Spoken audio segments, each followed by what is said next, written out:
Olha, ele está fugido do furacão, veio aqui aos estúdios da Jovem Pan.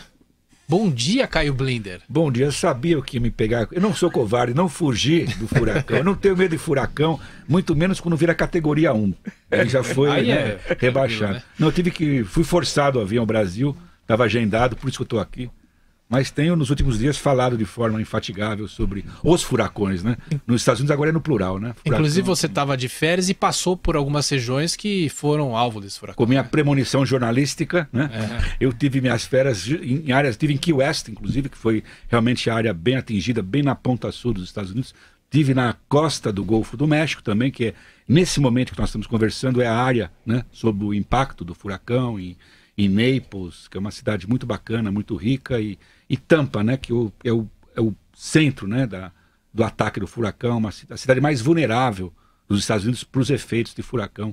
É uma cidade muito baixa, teve um boom imobiliário, mas felizmente todas as indicações são de que a força do furacão nessa segunda-feira já foi amainada, né, isso vai evitar estragos e felizmente menos vítimas, né, do que aconteceu. Agora as imagens são terríveis, né, o Brasil está assustado.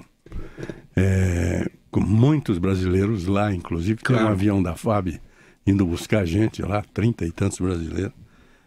Para nós a coisa tá feia lá. Não, é uma tragédia, sabe, vamos colocar no contexto, comparando o que aconteceu no Caribe, são países pequenos, sem infraestrutura, tiveram um grande número de mortes, o que aconteceu no México, na semana passada, com o terremoto, e se a gente, sabe, tudo não gosta de ser relativo, comparando o impacto, a devastação desse furacão na Flórida com o furacão que tivemos agora no Texas e na Louisiana, realmente foi um impacto muito maior em termos de vidas e estragos. Mas são as áreas mais vulneráveis, né? Então, eu acho, como eu sou comentarista político, eu acho sempre importante politizar um pouquinho a conversa.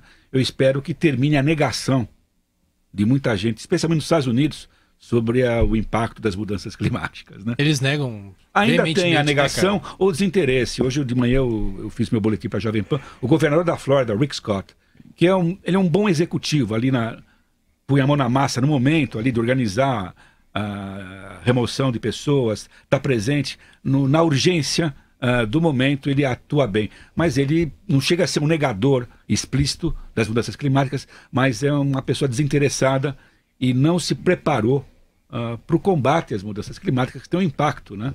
O tipo de medida que se adota. Ô Caio, a situação é complicada, daqui a pouco o professor Vila entra na nossa conversa aqui. A gente segue para os Estados Unidos.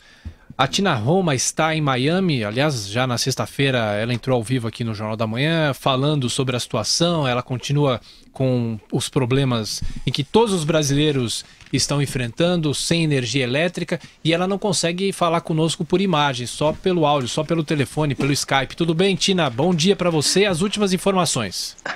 Bom dia para todos vocês, uma ótima semana. E realmente aqui não dá para falar por imagem como aconteceu na última sexta-feira, para mostrar para vocês que nesse momento o céu já começa a abrir, já começa a ficar azul. É a primeira experiência que eu realmente tive de perto com o furacão, e já haviam me falado, né, que logo depois dele a gente tem um dia lindo, maravilhoso, e parece que hoje vai ser assim no céu, né, porque no nosso dia a dia realmente continua bastante complicado. Eu não tenho energia elétrica em casa desde amanhã de sábado, ou seja, desculpa, desde amanhã de domingo, e então a gente já está aqui com praticamente 24 horas sem energia, a internet oscilando muito, então qualquer tipo de informação que eu consiga é através do celular, ouvindo rádio. A gente continua com toque de recolher por aqui. Eu consegui dar uma volta aqui onde eu moro, dentro do condomínio, e eu vi muitas árvores no chão. Como as casas são novas e protegidas com placa de metal, eu não vi, olhando assim, dando uma rápida olhada, eu não vi nenhuma casa prejudicada. Vi 2 postes no chão e muito pedaço de árvore no chão. Como a situação nesse momento é essa, eles pedem para que a gente não saia de casa, porque na região mais ao sul, perto de Miami, tem muito... O que a Tina falou é importantíssimo, porque é o seguinte: a regulamentação de construção civil na Flórida foi muito endurecida depois de um furacão devastador em 92, o Andrew.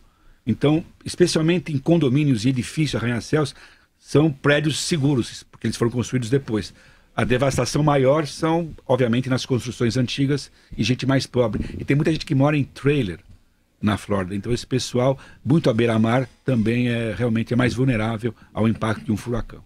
Professor Vila. Mas imagina a pessoa no 20º andar do prédio, sem energia, sem água, porque afinal você desliga, como é que vai bombear e tal? Deve ser uma sensação. Eu estou bem protegido no 20º andar, mas em que situação tal? Mas eu queria saber, eu não entendo nada de mudanças climáticas, soleil e tal, vejo uma coisa ou outra aí, mas furacão sempre existiu, independente da presença humana ou não. Né?